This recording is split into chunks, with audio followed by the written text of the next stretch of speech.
रांची से बड़ी खबर सामने आ रही है, जहां झारखंड शराब घोटाले में ईडी का बड़ा एक्शन। पूर्व मंत्री एवं लोहरदगा विधायक रामेश्वर उरांव को ईडी का समन जारी हुआ है। तो बता दें कि रामेश्वर उरांव के बेटे रोहित उरांव को भी पूछताछ के लिए बुलाया गया है। तो बड़ी खबर आपको बता रहे हैं, जहां की शराब घोटाले मामले में ईडी का बड़ा एक्शन।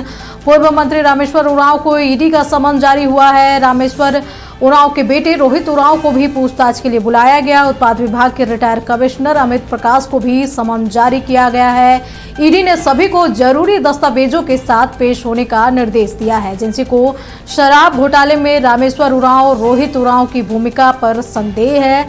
जांच में छत्तीसगढ़ की कंपनियों को झारखंड में एंट्री दिलाने के आरोपों की भी पड़ताल एसीबी में दर्ज केस को टेकओवर कर ईडी ने दर्ज की ECIR।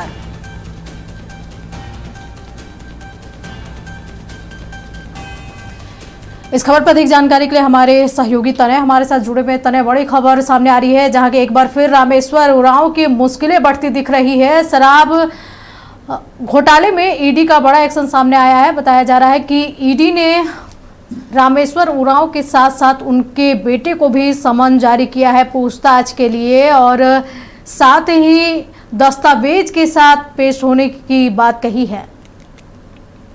जी बिल्कुल, देखिए एक बार फिर से ईडी झारखंड में सक्रिय हो रही है। जिस प्रकार से लगातार एसीबी ने शराब घोटाला मामले में कई सफेदपोश लोगों को जो है गिरफ्तार किया था, जेल में बंद किया था, लंबी कार्रवाई चली थी। उसके बाद एक बार फिर से ईडी ने केस को टेक ओवर एसीबी से कर लिया है, और कहीं ना कहीं अब ईडी इस मामले में पूरी गहन जांच करना जो है वो शुरू कर रही है। इसी कड़ी में सबसे पहले रामेश्वर उरांव जो कि लोहरदगा के विधायक है, और साथ ही साथ उनके बेटे रोहित उरांव, और साथ ही साथ जो पूर्व कमिश्नर रहे हैं, उत्पाद कमिश्नर रहे हैं अमित प्रकाश, इन तीनों को जो है कहीं ना कहीं सम्मन जारी कर पूछताछ के लिए बुलाया गया है। और तीनों को कहा गया है कि दस्तावेज लेकर वो पहुंचे। अमित प्रकाश क्योंकि विभाग में रहे हैं, उन्हें भी कहा गया है कि दस्तावेज लेकर पहुंचे। जो भी शराब घोटाला मामले थे या फिर शराब की जो टेंडर एजेंसियां थी, आउटसोर्सिंग एजेंसियां थी, उनके साथ जो भी कागजात थे, जो भी साइन किए गए थे, उन सभी को लेकर बुलाया गया है।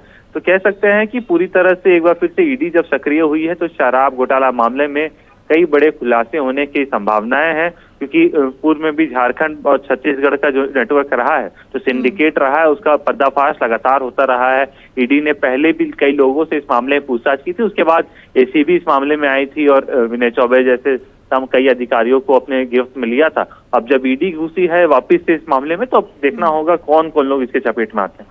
तने, कब तक एसीबी माफ कीजिएगा ईडी ने बुलाया है अमित प्रकाश और रामेश्वर उरांव और उनके बेटे को? देखिए, जब भी समन जारी होता है उसके बाद करीब 15 दिन का समय दिया जाता है। 15 दिन के भीतर या फिर एक निर्धारित दिन दिया जाता है कि कब उन्हें पूछताछ के लिए बुलाया जाएगा। हालांकि इस बात की अभी पुष्टि नहीं हुई है कि कौन से दिन बुलाया गया है, लेकिन अब 15 दिन के अंदर जरूर उनसे पूछताछ होगी और ईडी कार्यालय में तमाम लोग जो है हाजिर होते दिखेंगे। चलिए तने, नजर बनाए रखे। तमाम जानकारी के लिए आपका बहुत बहुत शुक्रिया। तो बड़ी खबर रांची से, जहां झारखंड शराब घोटाले में लेकर ईडी ने बड़ा एक्शन लिया है। पूर्व मंत्री रामेश्वर उरांव और उनके बेटे सहित रिटायर्ड कमिश्नर अमित प्रकाश को समन जारी किया गया है।